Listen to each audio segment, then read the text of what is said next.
I always believed that time had a way of healing old wounds, of softening the edges of the sharpest pains. But standing in front of my father's casket at the funeral, surrounded by whispers and unfamiliar faces, I realized something I never expected, that sometimes time only buries the truth deeper until it claws its way back to the surface. My name is Linda Parker. I'm 56 years old.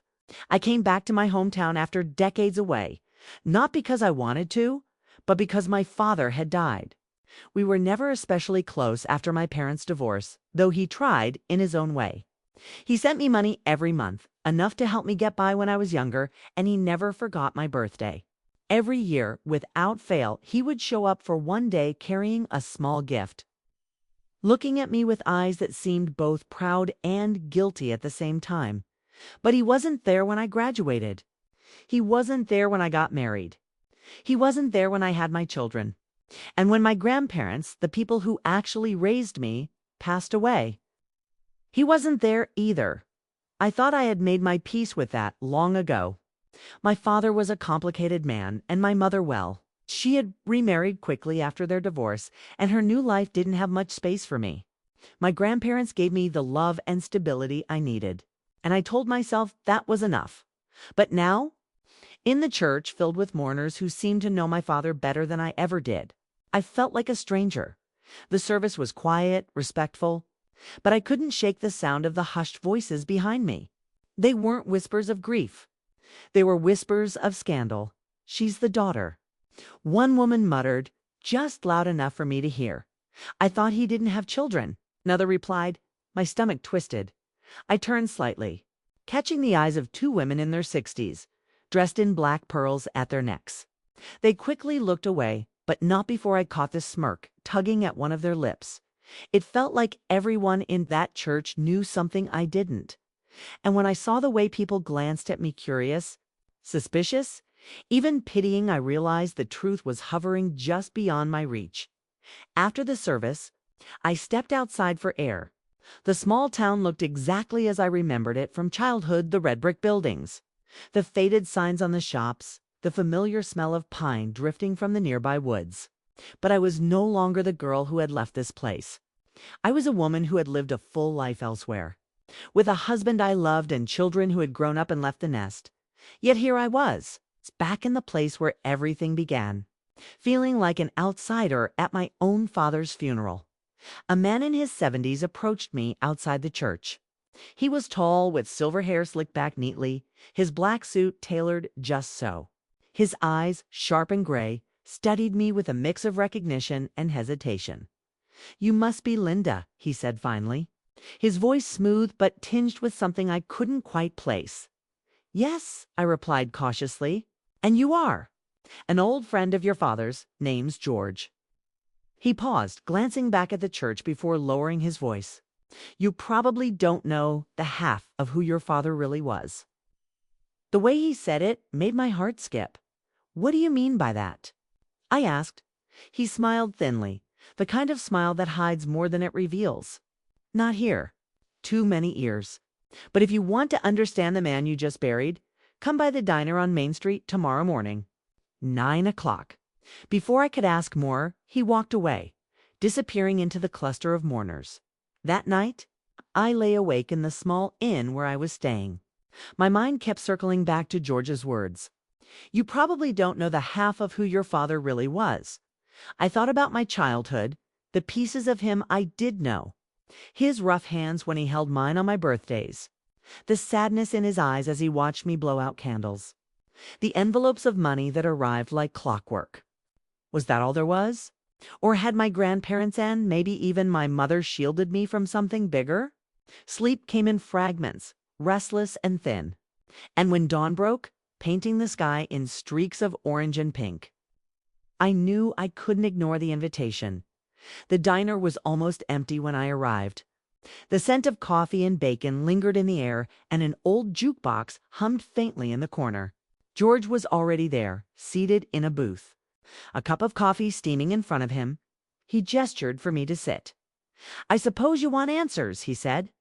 Watching me carefully. "I want the truth," I replied firmly. "People kept looking at me yesterday as if I didn't belong there. as if they knew something about my father that I didn't. So tell me, what am I missing? George leaned back, his eyes narrowing slightly. Your father was not the man you thought he was. He wasn't just some quiet man who sent money and disappeared from your life. He was influential, powerful in ways you probably can't imagine. And he had secrets, big ones. My pulse quickened. What kind of secrets? George hesitated before speaking. Let's just say your father didn't exactly live a clean life. He had enemies. He made deals, some legal, some not. And when your parents divorced, it wasn't just because your mother fell out of love. It was because she discovered things about him that terrified her. His words sank into me like ice. My whole life, I had believed the divorce was simply a matter of two people drifting apart. Now, to hear it may have been tied to something darker, it shook me. Why didn't anyone ever tell me? I whispered. George's eyes softened. Because your grandparents wanted to protect you. And your father. Well, he loved you in his own way. But he kept you at a distance so you wouldn't get pulled into his world. I stared at him, struggling to process it all. What kind of world are we talking about? What did he do? George leaned forward, lowering his voice. He controlled money. A lot of it. And not just from his legitimate business ventures. There were investments, properties, accounts spread across places you've probably never heard of. Your father wasn't a poor man, Linda. He was wealthy. Very wealthy. The room seemed to tilt slightly. I gripped the edge of the table. But if he had so much, why didn't I see any of it? Why did he only send me enough to get by? George gave a humorless chuckle. Because he was careful. He didn't want his enemies or even his allies to know about you. Keeping you at arm's length was his way of keeping you safe. I felt dizzy, as if my entire life had been built on half-truths. So what happens now? He's gone. What does that mean for me? George studied me for a long moment, then said, it means you need to be prepared. Because now that your father is gone, the secrets he kept will start surfacing. And people will come looking for answers, for debts, maybe even for you. His words struck me harder than I expected. For the first time in years, I felt a chill of fear. Later that day, I walked through the small town, my mind buzzing with questions. That's when I noticed the looks again, people staring at me as I passed, whispering behind their hands. Only this time, I realized some of them weren't just curious. Some of them looked angry. And then, in the window of a local cafe, I saw something that stopped me cold. A photograph of my father, younger, standing beside a woman I didn't recognize. And beneath it, a caption written on the cafe's bulletin board. In memory of a man who gave so much to this town. But it wasn't the caption that made my heart pound. It was the comments scribbled beneath it. Words like liar and thief, and one in particular. That made my hands tremble as I read it. Ask his daughter where the money went. I stood frozen in front of that cafe window, my eyes glued to the words scrawled in ink. Ask his daughter where the money went. My chest tightened, and for a moment I couldn't breathe. How could anyone in this town think I knew anything about my father's money? I didn't even know he had money. All my life I thought of him as a man who scraped by, who lived quietly in this small town while I built my life somewhere else. The envelopes he sent me were steady but modest, just enough to cover what my grandparents couldn't. But now, suddenly, people were looking at me as if I were sitting on some fortune. I pulled my scarf tighter around my shoulders and walked away quickly, my footsteps echoing too loudly on the cracked sidewalk. I felt eyes following me, whispers chasing me through the air. For the first time in years, I wished my husband, Mark, were with me. He'd know what to do, how to ground me when the ground felt like it was tilting beneath my feet. But he was back home, and I was here alone, drowning in secrets I hadn't asked to inherit. That night, back at the inn, I scrolled through my phone. I've never been much of a social media person. I always believed life was meant to be lived, not performed on a screen. But now, remembering the title of a post I'd seen earlier when social media knew more about my family. Then I realized maybe I'd been naive. Because as soon as I typed my father's name into Facebook, an entire world opened up before me. There were pictures of him at town gatherings, fundraisers, community dinners. He wasn't the distant man I remembered. Here he was smiling, surrounded by people, shaking hands, even making speeches. There were posts from local organizations thanking him for his generosity. Others from individuals who claimed he'd saved their businesses or helped them through tough times. And then darker posts.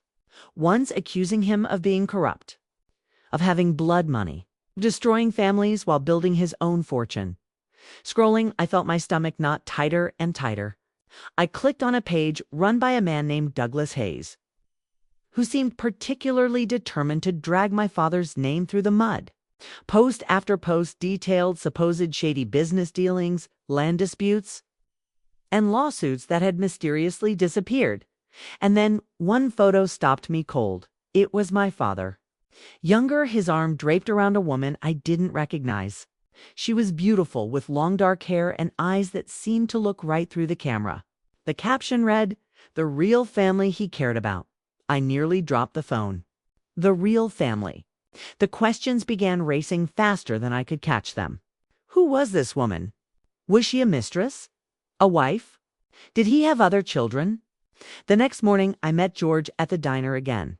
He greeted me with the same calm expression, but when he saw the look on my face, he set his coffee down carefully.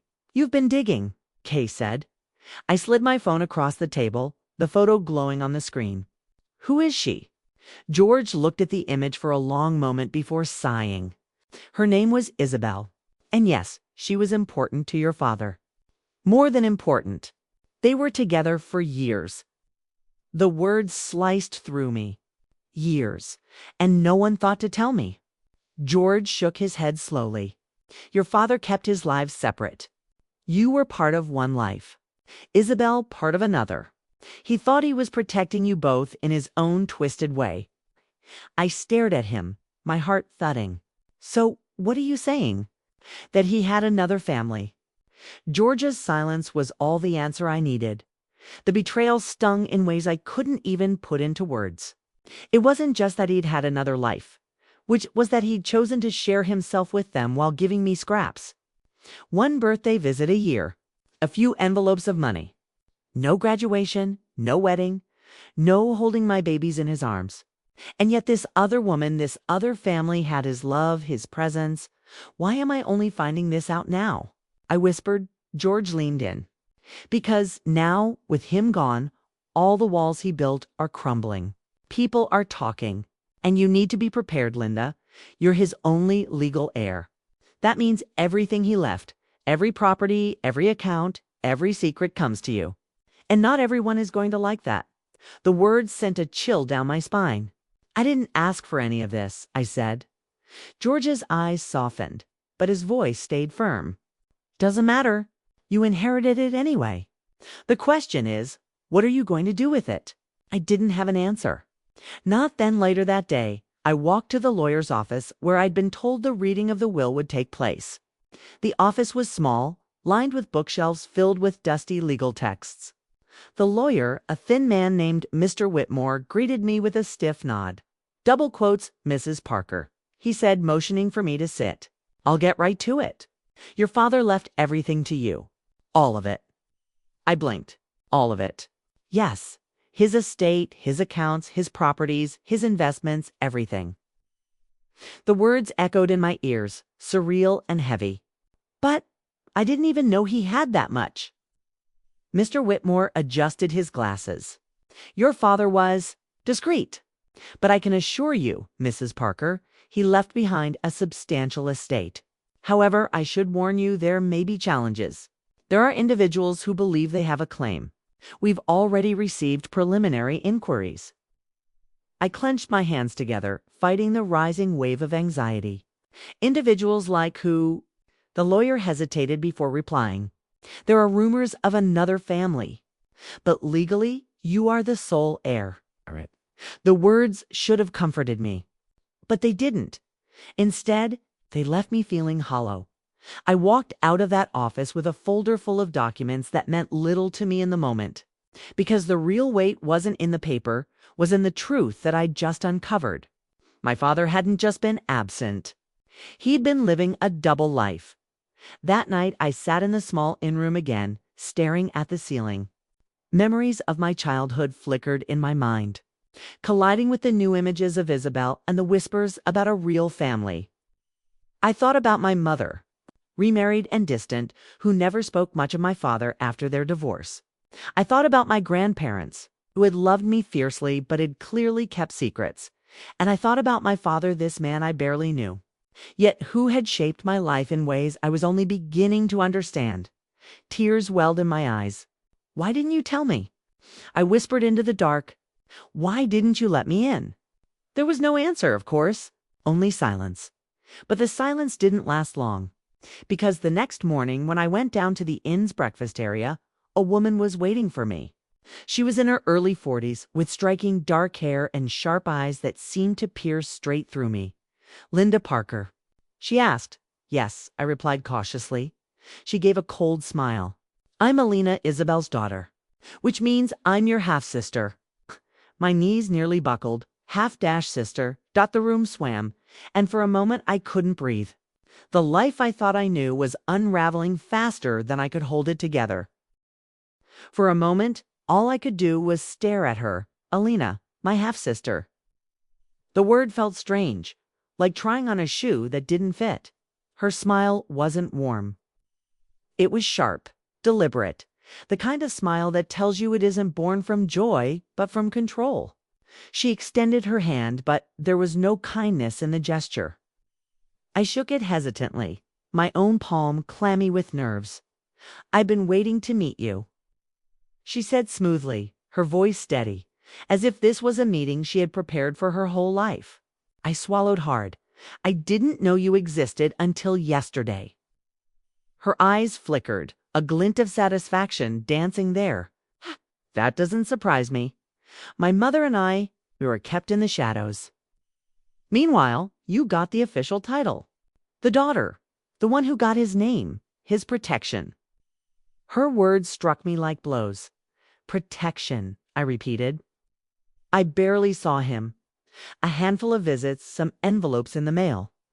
"That's not protection. That's distance." Elena's lips curled into something between a smirk and a sneer.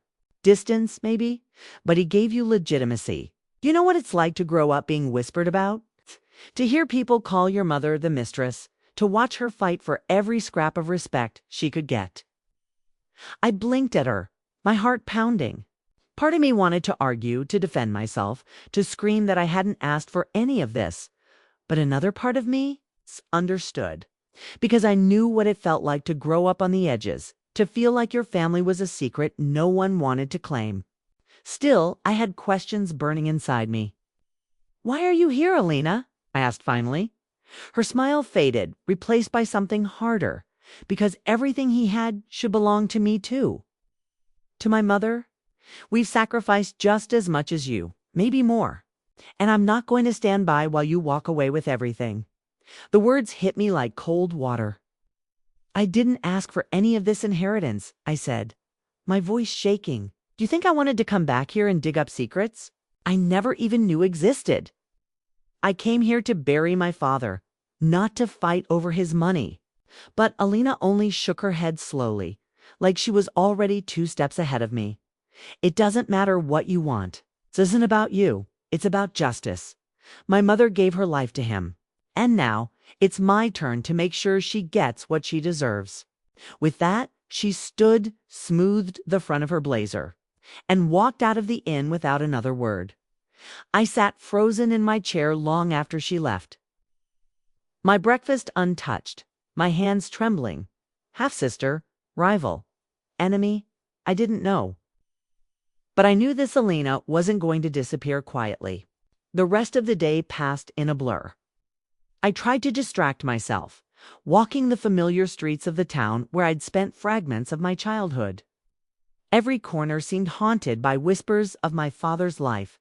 At the old church, I found a group of women huddled together, their voices low. As I passed, one of them glanced at me, then leaned closer to whisper something. The others turned, eyes narrowing, and for the first time I realized I wasn't just a stranger here. I was the subject of gossip, of suspicion, of envy. That night, unable to sleep, I sat at the small desk in my room, sifting through the folder the lawyer had given me. Bank statements, deeds, investment records. My father had been wealthier than I could have imagined. And scattered among the documents were letters, handwritten notes addressed to me. I picked one up. My heart racing. Linda. If you're reading this, it means I'm gone. I know I was never the father you needed. I know I left holes in your life I can never repair. But I hope in some way this inheritance can be a bridge. It's not just for you, but for the family you don't know about. Protect yourself, Linda. There are people who will come for this, and for you. Don't trust easily. Your father, Richard. I pressed the paper to my chest, tears streaming down my face. He had known. He had known there were others, that I would be blindsided, that this would tear me apart, and still he left it all to me. The next morning, George knocked on my door. His expression was grim. We need to talk. I let him in, and he closed the door behind him, lowering his voice. Elena's not going to stop. She's already hired a lawyer. They're planning to contest the will. My stomach twisted. Can they do that? Legally, you're the only heir. But court battles have a way of dragging everything into the open, dirty secrets. Half-truths. Things you may not want the world to know. He paused, his eyes searching mine. Your father's enemies will use this. And believe me, he had plenty. I sank into the chair, burying my face in my hands. I don't even care about the money. Why can't they see that? George's voice softened. Because to them, it's not just about money. It's about legacy, about recognition. Your father promised too much to too many people, and now that he's gone, they all want their share. I looked up at him, my eyes red. What do I do, George? I don't know how to fight this. I don't even know what I'm fighting for. He leaned forward, his voice steady. You're fighting for the truth, Linda, and you're stronger than you think. I knew your father well enough to know one thing: he trusted you for a reason. Maybe it's time you trust yourself too. His words stayed with me long after he left, but they didn't erase the fear. That evening, as I walked back to the inn, I noticed a figure standing across the street, watching me. My steps faltered. It was a man, tall, wearing a dark coat, his face hidden in shadow. I quickened my pace, my heart hammering in my chest. When I glanced back, he was gone. But I knew deep down this wasn't over. This was only the beginning. I couldn't shake the image of the man in the dark coat. His presence clung to me even after I returned to the inn and locked the door behind me. I sat in the silence of my room, listening for footsteps in the hallway. Every creak of the old floorboards making my stomach tighten. I told myself it could have been nothing. A passerby. A mourner I didn't recognize. But in my gut, I knew better. My father's warning in the letter rang in my head. Don't trust easily. Protect yourself. The next morning, I forced myself out of the inn and back into town. If I was going to survive whatever storm was coming, I needed answers. Real answers. I went to the lawyer's office first. The small town practice looked quaint from the outside. But the moment I stepped inside, the air was thick with tension. Mr. Harris, the man handling my father's estate, greeted me with a polite but weary smile. Mrs. Carter, he said, gesturing for me to sit. I imagine you've heard by now Elena and her attorney are preparing to contest the will. I sank into the leather chair across from him. She's my half-sister. I only just met her, and already she's trying to take everything. Can she do that? He sighed, folding his hands on the desk. Legally, your father left everything to you. That will is valid. But in cases like this, it's not about legality, it's about endurance. She dragged this through the courts, spread rumors, paint herself as the abandoned daughter. It could take years. And in the meantime, I finished bitterly. The whole town will eat it up like their favorite soap opera. He gave me a sympathetic look. Your father was a powerful man here, Mrs. Carter. powerful and complicated. His legacy was never going to be simple. I pressed my palms against my knees, fighting the urge to scream. "I just want the truth," I said finally. "I want to know why my parents divorced, why my life was carved into pieces, why I grew up in the shadows of secrets I never asked for. And now," my throat tightened. "Now it feels like he left me a mess instead of answers." Mr. Harris hesitated, then opened a drawer and pulled out a small sealed envelope. "Your father left this with me, with instructions to give it to you only if you asked questions about the past." My fingers trembled as I took it. I tore it open and unfolded the single sheet of paper inside. "Linda, there are things I never told you. Your mother and I. We didn't just divorce. We were forced apart. There were people who wanted my wealth, my power, and they knew the easiest way to weaken me was through you. I kept my distance to protect you. But now that I'm gone, you deserve the truth. Look in the safe deposit box at First National Bank. Everything is there: letters, contracts, proof. Be careful. There are those who would do anything to keep these secrets buried. Richard." My hands shook as I read the words again and again. Forced apart. My parents hadn't chosen divorce, they had been manipulated into it. By who? And why? I looked up at Mr. Harris, my heart pounding. "Do you know what's in the box?" He shook his head. "No, only your father had access." I left the office with the envelope clutched tightly in my hand, my mind spinning. The safe deposit box, proof, secrets. My father had lived a double life. But it seemed his enemies had been pulling strings all along, at the bank.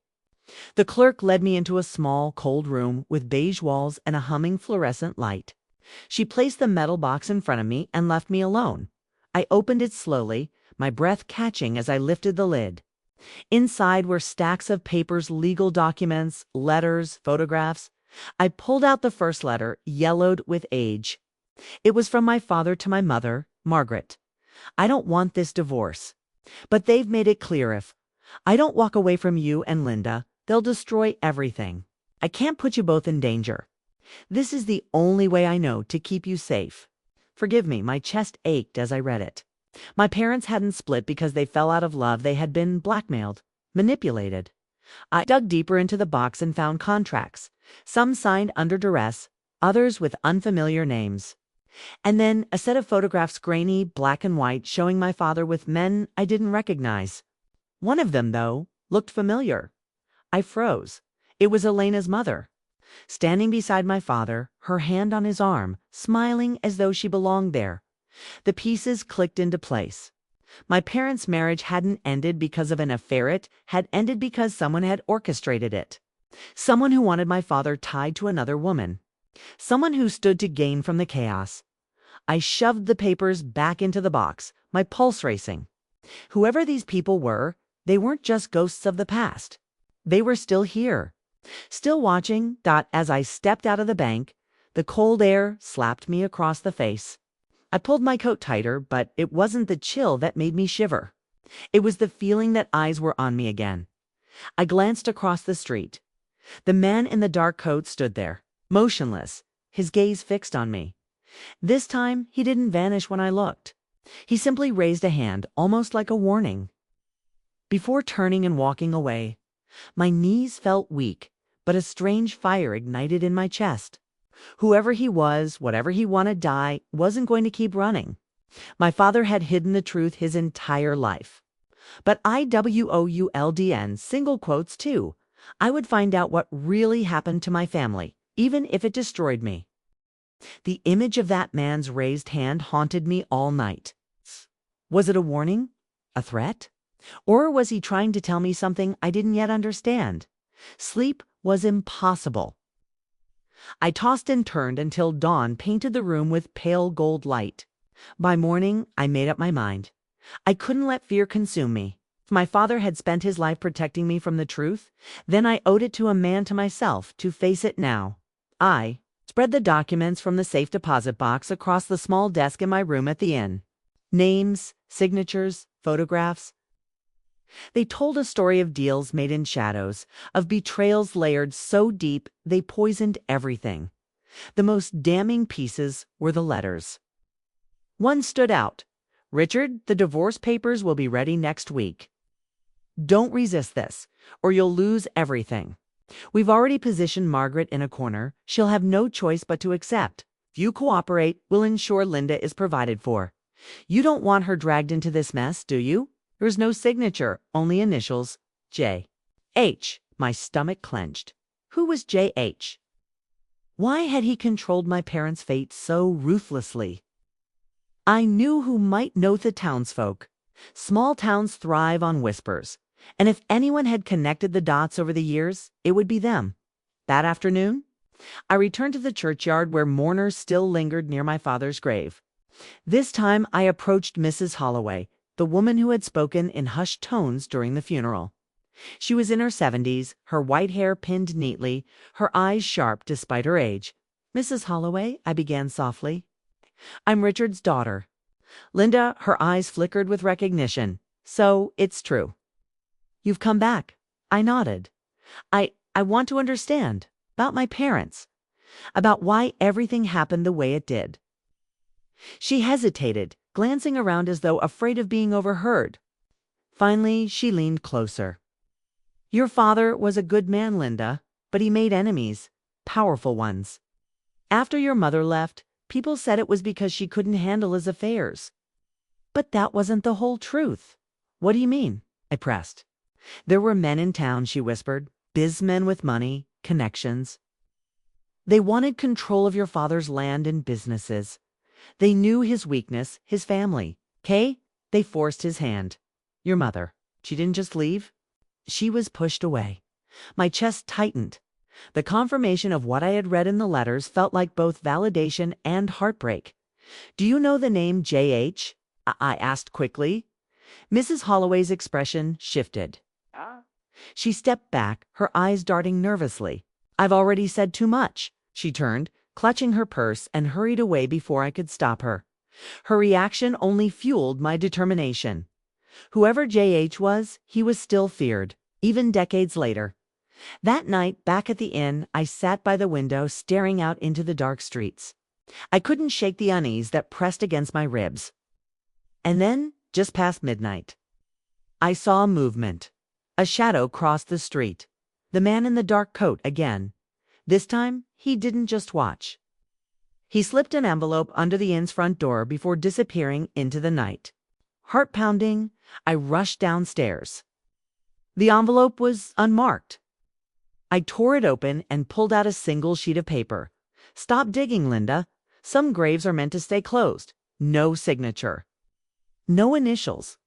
Just a threat." My breath came in shallow bursts, but something inside me shifted. I wasn't afraid anymore. I was furious. Furious at the lies that had stolen my childhood. At the people who thought they could control me the way they controlled my father. If they thought a threat would silence me, they didn't know who I had become. The next morning, I confronted Alina. She opened the door to her house with a smirk. Well. The long-lost daughter comes knocking again. "What do you want now? To compare bank accounts?" I stepped inside uninvited, holding up one of the letters. "Did you know about the blackmail? About how they forced my parents apart?" Her expression faltered for the first time. "Where did you get that?" "It doesn't matter," I snapped. "What matters is the truth. Our father didn't abandon us. He was cornered, used like a pawn." For a moment, her mask slipped. I saw fear flicker in her eyes. But then she laughed bitterly. "You think you're the only one who's been hurt? He kept secrets from me, too. You know what it's like? To grow up in his shadow. To watch him send money to you while I sat right here in this town. Never good enough in his eyes." Her voice cracked, and for the first time I saw the raw wound beneath her anger. "Alina," I softened. "We were both victims of him. Of them. Whoever they are, we should be fighting them, not each other." But her jaw tightened, and the moment was gone. "Don't act like we're sisters now. You got the name. The inheritance. The glory? All I got was the gossip." She shoved me toward the door. "Stay out of my way, Linda, or you'll regret it." The door slammed in my face, and I stood there trembling not from fear, but from the certainty that Alina was hiding something. That evening, I returned to the documents, searching for more clues. And that's when I found it buried at the bottom of the box, almost overlooked. A photographed dot. It showed my father standing beside a man I didn't recognize, tall, broad-shouldered, with piercing eyes.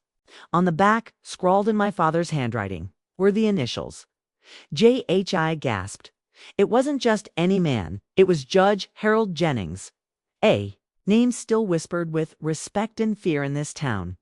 He hadn't just orchestrated my parents' divorce. He had shaped the entire fate of my family. And now, decades later, his shadow still loomed over me. I pressed the photo to my chest, my mind racing.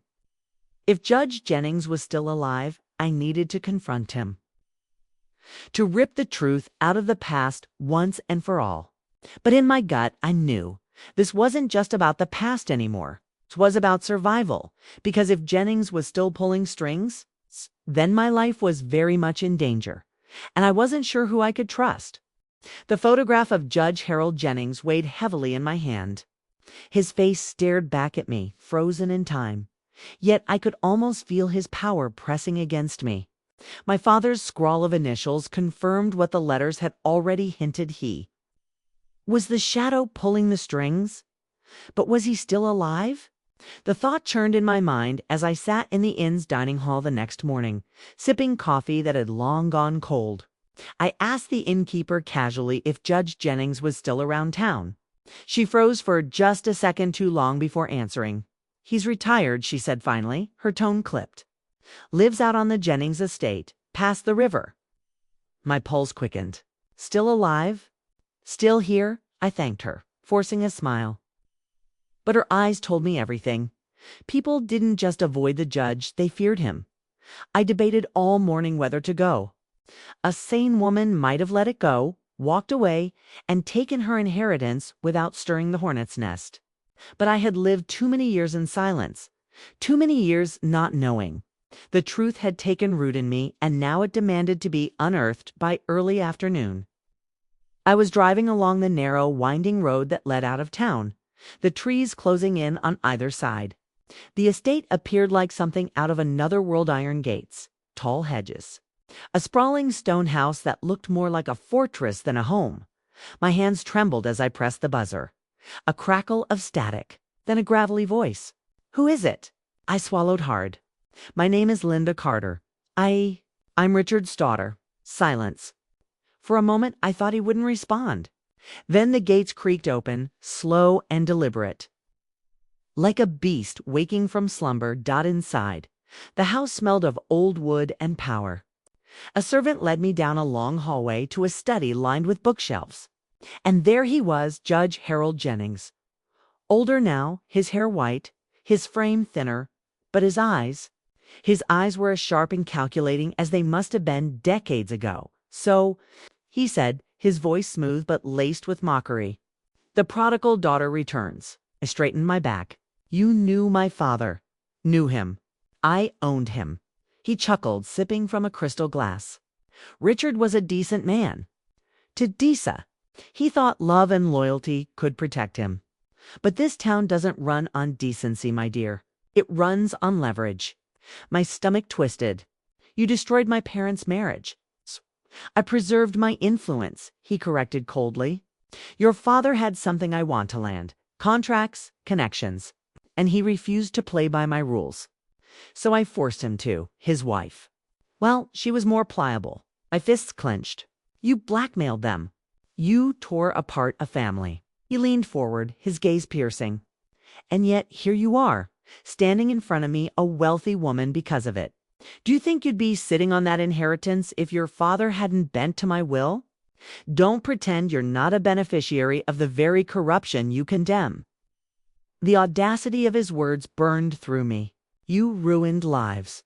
Mine, my father's, my mother's." For the first time, his smile faltered. "Your father was a fool. He thought sending you money would buy redemption. He never understood that survival requires ruthlessness." I leaned in, my voice steady despite the storm raging inside me. Maybe survival requires strength. But there's a difference. And you're wrong if you think fear will silence me. The air thickened. His eyes narrowed. Be careful, Linda. I've buried more dangerous secrets than yours. I stood, refusing to let him see my fear. Then maybe it's time someone dug them up. Driving away from the estate, my heart pounded so hard I could hear it in my ears. Every instinct told me I had just painted a target on my back. But beneath the fear was something stronger afire. For the first time, I truly understood what my father had been up against, and why he had shielded me for so long. But shielding had left me unprepared. Now, I had no choice but to fight back. That evening, I sat in my room surrounded by the papers again, this time with a new perspective. Judge Jennings hadn't just manipulated my parents. He had manipulated the entire town, building an empire of fear and silence. But people were already whispering. At the funeral, in hushed tones on the street. And whispers, if amplified, could become a roar. I knew what I had to do. I turned to the very thing I had avoided all my life, social media. For years, I had dismissed it as a waste of time, something my kids used to post photos of vacations or dinners. But now I realized its power. If the truth had been buried by silence in this town, maybe it could be resurrected by voices online. I scanned through the papers, the photographs, the letters. Piece by piece, I began uploading them first anonymously, then under my own name. I told the story of a good man destroyed by corruption, of a family torn apart by greed. I told my story. At first, there was nothing. Just the hum of my phone as I stared at the screen. Then, slowly, comments trickled in. Strangers expressing outrage. Others sharing their own memories of my father. Their own suspicions about the judge. By midnight, the posts had spread beyond the town. Thousands of views. Hundreds of comments. People were listening for the first time in decades. I felt my father's voice wasn't silenced. But then my phone buzzed with a private message. You should have. Stayed quiet, no name. No profile picture. Just those words. I froze. Fear returned, sharp and cold. But alongside it was resolve. I typed back, no, not this time. The next morning. I walked into town feeling eyes on me from every direction. Some curious, some supportive, others wary. But no one dared speak to me directly until a young man approached outside the cafe. You're Linda, right? He asked nervously. Richard Carter's daughter. Yes. He glanced around before whispering, my grandfather worked for your dad. He used to say Judge Jennings ruined him. He's been waiting for someone to speak up. Hope sparked inside me. Can I talk to him? The young man nodded. But not here. Too many ears in this town tonight. I'll send you the address. That evening, I found myself in a small farmhouse on the edge of town. An old man sat by the fire, his hands gnarled from years of labor. His eyes, though clouded with age, lit up when he saw me. You're Richard's girl? He rasped. Yes, I whispered. I want to know everything, please. He leaned back, his gaze distant as though peering through decades of memory. Your father was a good man. Honest, too honest. Jennings couldn't control him, so he broke him. Made him choose between losing everything or losing his family. He thought by letting your mother go, he was saving you both, but it killed him inside. Tears blurred my vision. Why didn't anyone stop him? Why didn't anyone speak up? The old man's voice cracked. Because we were all afraid. Jennings had the law, the money, the power. He owned this town.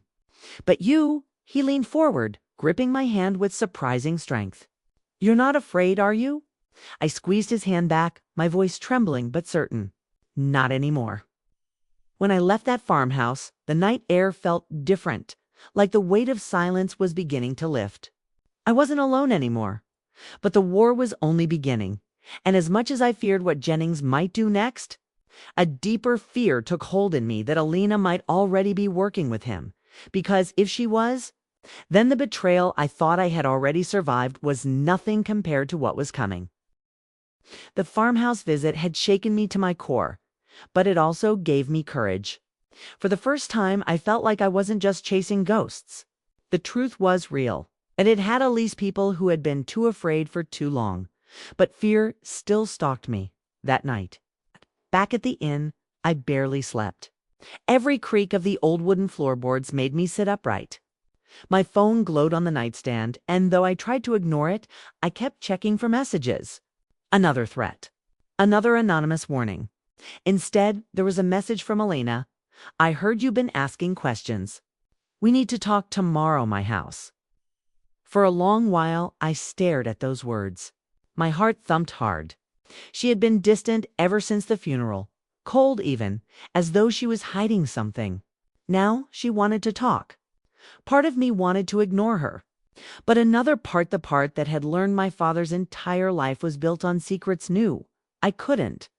The next morning, I drove out to Elena's house.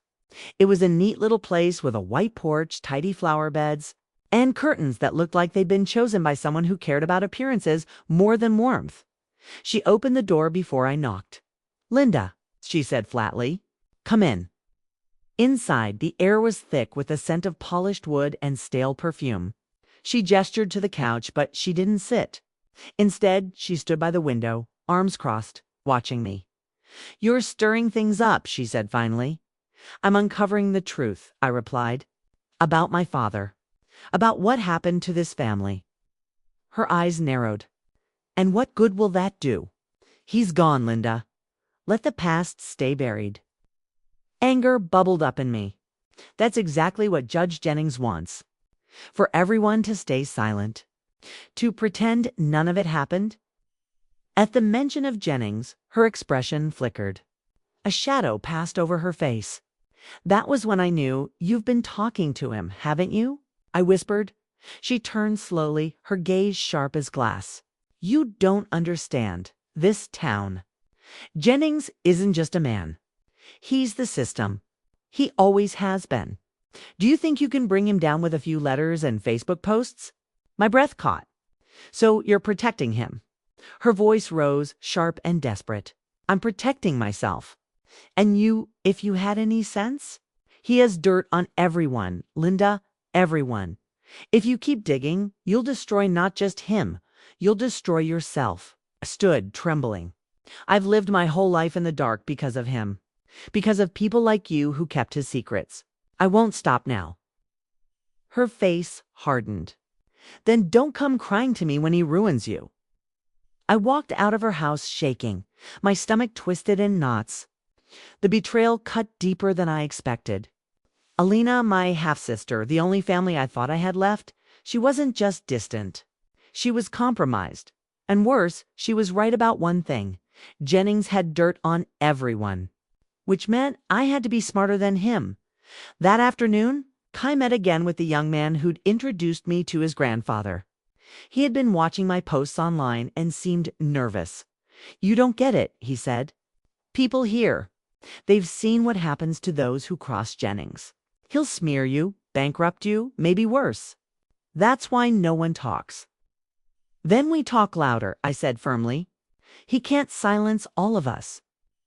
The young man looked at me with a mix of admiration and fear. "You're not like the others. You're not scared." I smiled sadly. "Oh, I'm terrified. But I've learned fear can be fuel." That evening, the storm finally broke. I had just finished dinner when my phone buzzed again. This time, it wasn't a threat or a message from Alina. It was a flood of notifications. My posts were being shared by larger accounts, even small news outlets. People were starting to listen. I scrolled through the comments, tears stinging my eyes. Strangers were rallying behind my father's name, behind my story.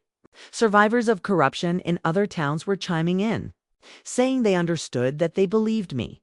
But amidst the encouragement, one comment froze me. "Funny how you're cashing in on your father's death now? Everyone knows you abandoned him years ago. Some daughter you were?" The words cut me like a knife. Was it Jennings?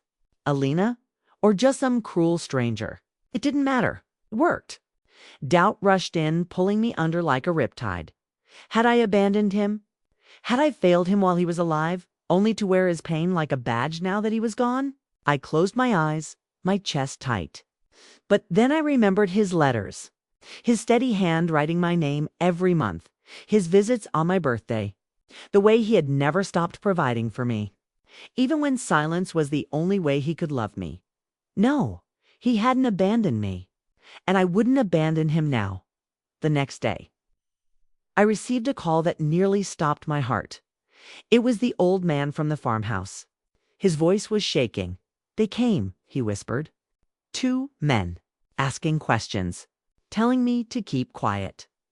Linda, they know I talked to you." A panic surged through me. "Are you safe?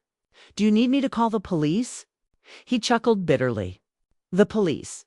Half of them work for Jennings." "No, child. You need to finish this before it's too late."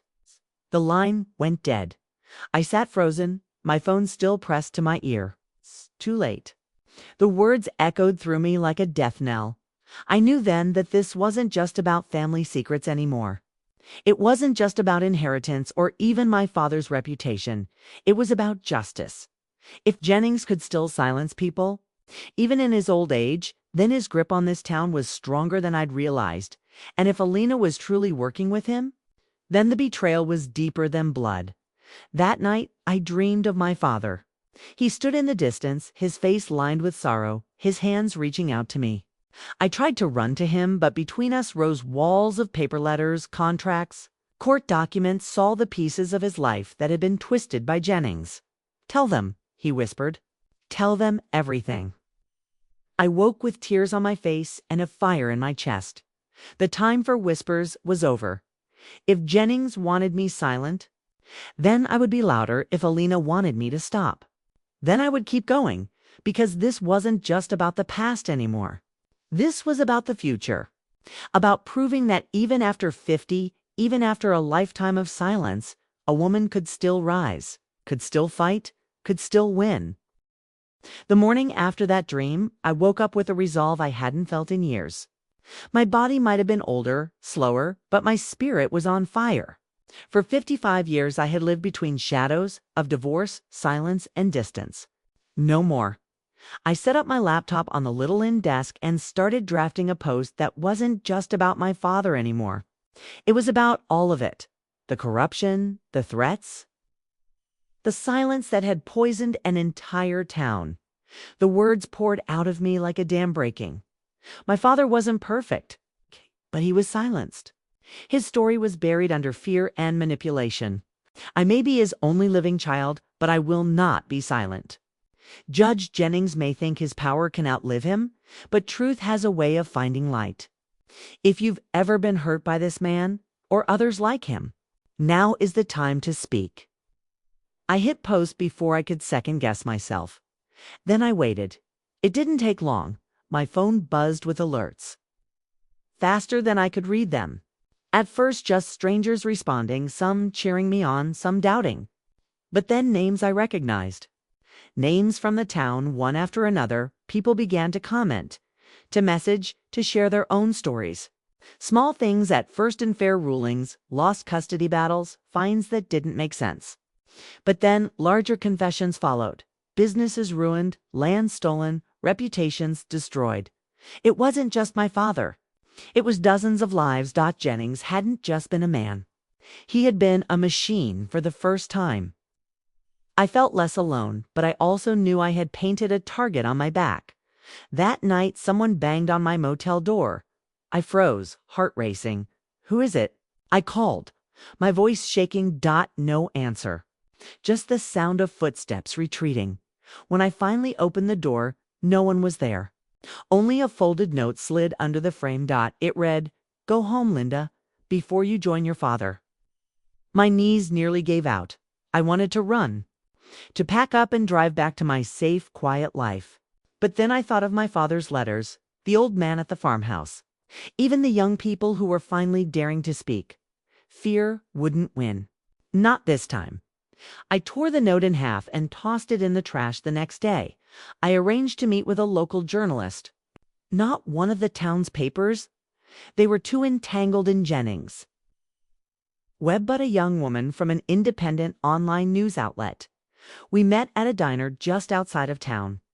She looked barely 30, but her eyes were sharp, hungry for the truth. "Your posts are spreading fast," she said. "Notebook ready. But if you want this story to stick, we need hard evidence. Documents, witnesses, anything that ties Jennings to the corruption." My stomach sank. Evidence. My father's letters were a start, but they weren't enough. Jennings had buried the rest. Unless the farmhouse. The old man had hinted at things Jennings kept hidden. Records, perhaps? "I'll get you proof," I told her. "But it may put people in danger." She looked at me squarely. Truth always does. That evening, I drove back toward the farmhouse. The road was quiet, the sky painted with fading streaks of orange. When I arrived, the young man met me at the gate, his expression tense. "My grandfather doesn't want to see you again," he said quickly. "It's too risky." "Please," I begged. "If Jennings' men scared him, that means what he knows is powerful. I need it. Not just for me, for everyone." The young man hesitated, his jaw tight. Then, with a resigned sigh, he motioned me inside. His grandfather was waiting in the parlor, his hands shaking as he held a thick envelope. "I should burn this," the old man whispered. "But maybe it's time someone else carried the burden." He handed me the envelope. Inside were copies of land deeds, court transcripts, even letters Jennings had written to silence people. It was the smoking gun. Tears filled my eyes. "Thank you." The old man looked at me gravely. "Be careful, child. The closer you get to the truth, the more dangerous it becomes." I left the farmhouse gripping that envelope like it was treasure. But as I walked toward my car, headlights flared in the driveway. A black SUV blocked my path. The window rolled down and a man leaned out. His face was shadowed, but his voice was cold. "You've gone too far, Linda. Last warning." Fear clenched my stomach. But instead of replying, I clutched the envelope to my chest, slipped into my car, and sped away. My hands shook on the wheel, but my heart blazed. If they were trying to stop me, that meant I was finally hitting the nerve. And I wasn't about to stop now. Back at the motel, I locked the door, closed the blinds, and spread the documents across the bed. Page after page told the story of how Jennings had stolen from this town, twisting lives to his own advantage. And in the middle of it, all my father, I found his name on several deeds. On court cases he had clearly lost unfairly. Jennings had robbed him, plain and simple. No wonder my parents' marriage had shattered under the weight of it. I cried. Not just for the life my father had lost, but for the years of distance between us. If I had known, if anyone had known, maybe it could have been different, but I couldn't change the past. What I could do was make sure the truth wasn't buried again. The next morning, I drove back to the diner and handed the journalist the envelope. Her eyes widened as she flipped through the pages. This could blow the whole thing open. "Then do it," I urged. "Tell the world." She looked up at me, serious. "Are you ready for what comes next? Because once this goes live, there's no going back." I thought of my husband back home, my children grown and watching from afar. I thought of my father, quiet and silenced all those years. "I've been living in silence my whole life," I said firmly. "It's time I made some noise." When the article was published, it spread like wildfire. Not just through social media, but through regional outlets, then national ones. The story of a corrupt judge and the daughter who exposed him captured more attention than I ever imagined. For days, my phone didn't stop buzzing. Journalists, lawyers, even old townspeople reaching out with more stories. Jennings' empire was crumbling, piece by piece. But victory came at a cost. Alina called me, her voice furious. "What have you done?" she hissed. "Do you have any idea what kind of fire you've lit? You've ruined us all." "No, Alina," I said softly. "I've freed us." There was a long silence. Then the line went dead, still, even as the walls closed in around Jennings. I couldn't shake the feeling that this wasn't over. And I was right. because the night after the article went viral, someone broke into my motel room. I came back from dinner to find the door ajar, the lock splintered. My belongings were scattered, my clothes thrown everywhere, and the envelope, though I'd given the journalist the originals, was gone. I stood in the wreckage, my chest heaving. They wanted to scare me, to remind me that they could still reach me, but instead steeled my resolve. They had taken everything from my father.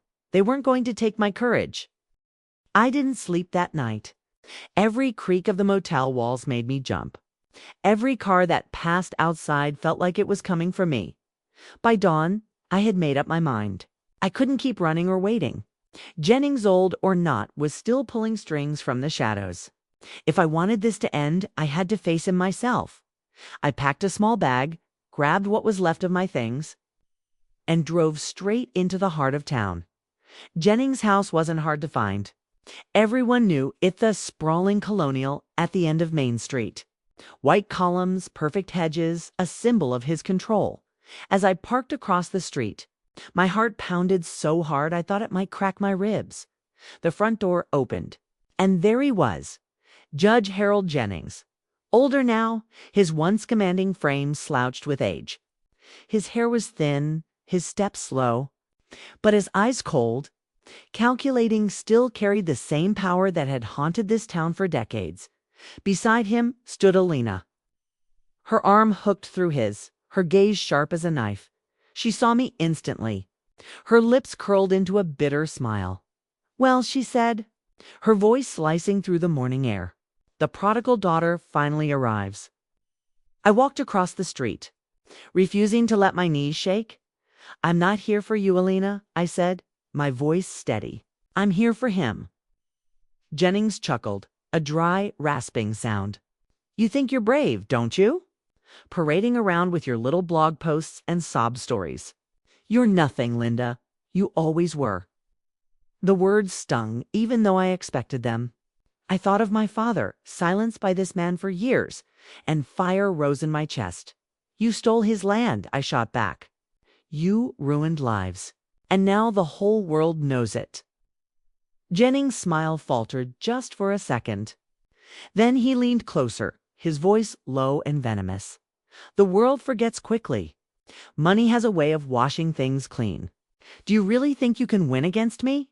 I swallowed hard, but I didn't back down. "It's not just me anymore.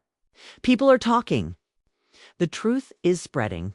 You can't bury it again." His eyes narrowed. For the first time, I saw fear flicker there. Alina tugged at his arm, whispering urgently. He waved her off, glaring at me. "You'll regret this," he hissed. "You'll regret ever coming back here." I stood tall, even as my heart raced. Maybe, but at least I'll regret it knowing I didn't stay silent. Then I turned and walked away, every step feeling heavier. But stronger to dot behind me, I heard Jennings shouting, his voice breaking with rage.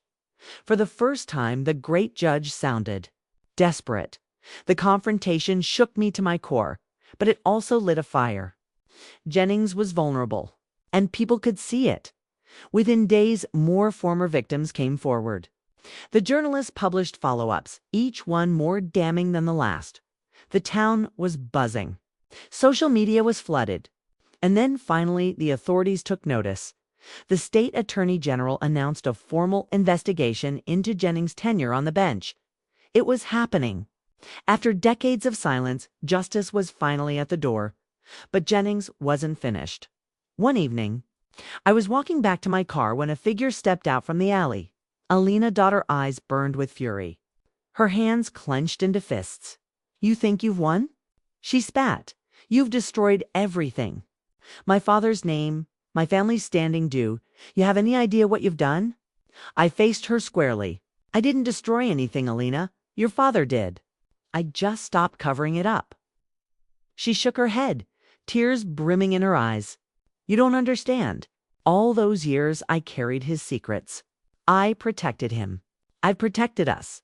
And now? Now we're nothing." Her voice cracked, and for the first time I saw not anger but pain. "Alina," I said gently, "you don't have to carry his sins anymore. Let them go. You're free now. But she turned away, shoulders rigid, and disappeared into the shadows. Weeks passed. The investigation deepened. Jennings' allies turned their backs one by one, scrambling to save themselves. Finally, the day came. I stood in the courthouse ironically. The very building where Jennings had ruined so many lives. The charges were read: corruption, fraud, abuse of power. The once mighty judge sat hunched in his chair, pale and frail. Alina sat behind him, her face hard, unreadable. When the gavel came down, declaring him officially stripped of his position and facing trial, a ripple went through the room. Whispers, gasps, and then relief. I closed my eyes, tears streaming down my cheeks. It was over. Not just for me, for all of us, but victory was bittersweet. That night, I walked through the empty streets of town, remembering all the years I had spent away. The birthdays my father had shown up for. The times he had tried in his quiet way to bridge the gap between us. I wished I had understood him sooner. I wished I had asked more questions. But I also knew deep in my soul that he would be proud of me now, because I had given him the one thing he never had: a voice. When I returned home, my husband met me at the door, his arms wrapped around me, steady and warm. "You did it," he whispered. "No," I said softly, leaning into him. "We did. Everyone who spoke up, everyone who refused to be silent anymore. This was bigger than just me." But deep down, I knew this journey had changed me forever. I wasn't just a daughter uncovering her father's secrets anymore. I was a woman who had faced fear, betrayal, and danger and come out stronger. At 55, I had discovered that it wasn't too late to rewrite my story. And as I looked toward the future, I knew one thing for certain: the past may haunt us, but it doesn't have to define us. The courthouse battle was behind us, but the echoes of it lingered in every corner of my mind. For weeks, I couldn't step outside without someone stopping me, either to whisper thanks or to share their own stories of how Jennings had wronged them. It was strange becoming the woman who had cracked open the silence. I had never set out to be that person. I was just a daughter who wanted to know her father. But somewhere along the way, I had become something else too. A fighter, a survivor, a witness. One crisp autumn morning, I stood at the gates of my father's old estate. The land stretched out before mirroring hills, tall oaks, the kind of beauty you only appreciate when you're older and wiser. This was mine now. Legally, officially. The courts had transferred the deeds, the bank accounts, the properties. Jennings had tried everything to block it, but in the end, well, the truth was too strong. I pressed my hand against the iron gate, whispering softly, "Daddy, I'm home." Stepping onto that land felt surreal. The house smelled faintly of cedar and dust, like time itself had been waiting for me to arrive. I walked through each room slowly, my fingers trailing along the walls. Memories surfaced, not of my own childhood here, but of the birthday visits. The way my father's eyes softened when he looked at me. He had kept everything.